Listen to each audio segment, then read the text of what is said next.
Jorge Negromonte was a man who already had a violent temper. He killed a girl as a teenager and almost killed his own mother, using the money he stole from her to buy himself a house.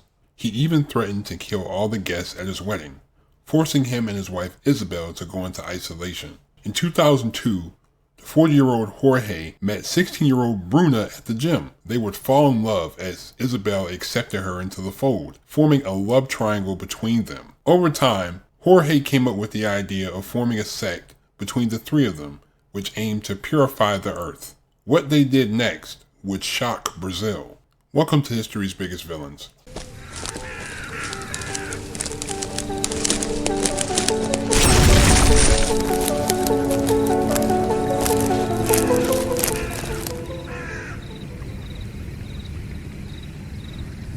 Jorge Beltrão Negromonte was born on December 14, 1961, to Portuguese immigrants, spending his early life in Portugal before returning to Pernambuco. When he was a teenager, he killed 17-year-old Luciano Severino, but he was acquitted of murder due to a lack of evidence. He later tried to kill his mother before he stole 80,000 Brazilian reais and bought a house. Isabel Pires was born on May 12, 1961 to a poor Mormon family. She spent most of her childhood doing chores around the house. While attending the local Mormon church, she met Jorge and the two fell in love, getting married in 1984. At the wedding reception, Jorge lost his temper and waved a knife around, threatening to kill all the guests. This incident forced the couple to live in isolation. In 2002, Jorge, who was 40, met 16-year-old Bruna Oliveira at a gym he worked at. The two became lovers. Even though Jorge and Isabel were still married, they would form a love triangle. Over time, Jorge created a sect called the Cartel with his wife and live-in girlfriend. According to him, they aimed to purify the world and protect the earth from overpopulation. The purification process would involve consuming human flesh and killing 4 people in correspondence with the 4 natural elements: air, earth, water, and fire.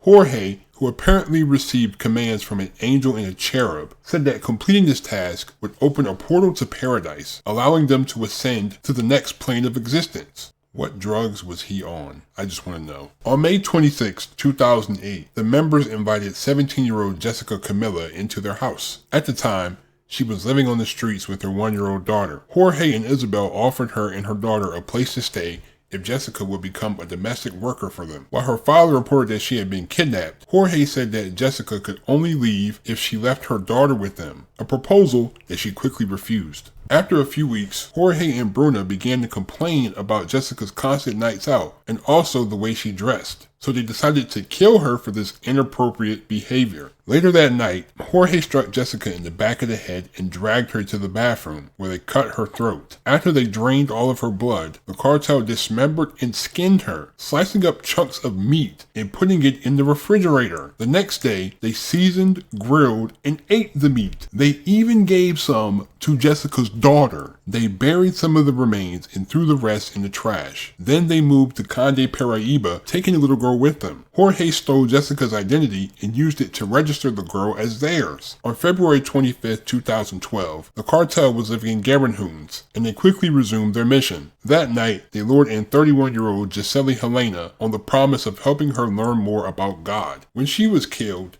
they drained her body of blood and then removed parts of the meat and liver, then buried the remains in the backyard in a mass grave where the remains of Jessica already lay. Isabel took these parts and made meat-filled cupcakes. The married couple, the mistress and Jessica's daughter, ate these cupcakes as a purification ritual. On March 12th, the cartel lured 20-year-old Alexandra Falcao into the house. She was new to town and looking for work, so she was offered a job as a domestic worker. They carried out the same ritual of killing, bleeding, and removing pieces of meat, plus the liver from the corpse. Isabel took the remaining cupcakes, filled with the meat of their last 2 murder victims, and sold them to the locals. Some residents who had eaten the cakes claimed that they tasted normal, while others claimed that the patty was too salty or doughy.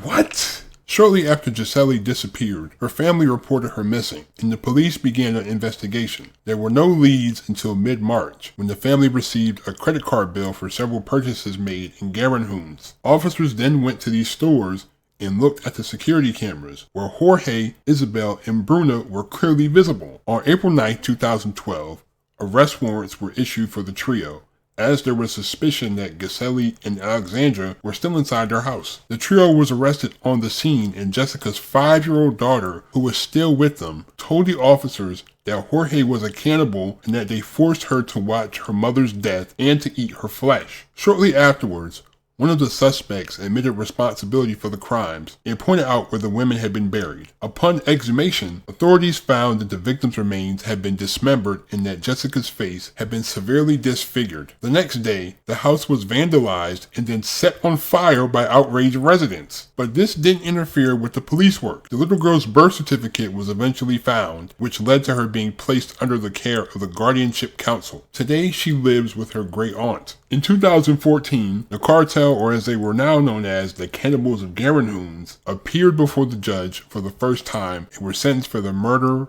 rape, and occultism of Jessica Camilla. Jorge was sentenced to 23 years, while Isabel and Bruna got 19 years each. On December 15, 2018, the trio were sentenced for the murders of Giselle and Alexandra. Jorge got 71 years added to his sentence, Isabel had 68 years added, and Bruna had 71 years and 10 months added to her sentence. A year later, the trial court ordered that the sentences for Jessica's murder were to be increased, so each of the accused had 3 more years added to their sentence. After being diagnosed as a schizophrenic, Jorge was placed in permanent psychiatric care. With the help of hospital staff, he wrote a book titled Revelations of a Schizophrenic. The 50-page book consisted of 34 short chapters describing Jorge's entire life up until his incarceration. He has written 3 other books and now claims to be an ovo-lacto vegetarian. Yeah, right. This whole story is just crazy.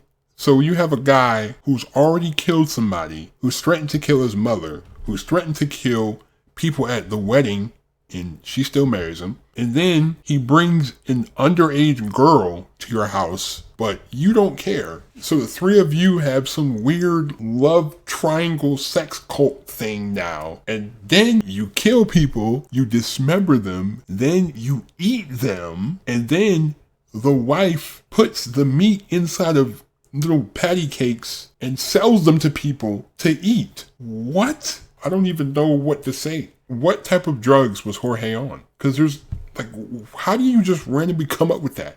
You had to be on something. I don't know. I can't even explain that. Thank you for listening to this. Hopefully you enjoyed this case. Leave a like, hit that subscribe button. Please do not forget to turn that bell on. Thank you for all the support. I really appreciate you guys. I'm out. Peace.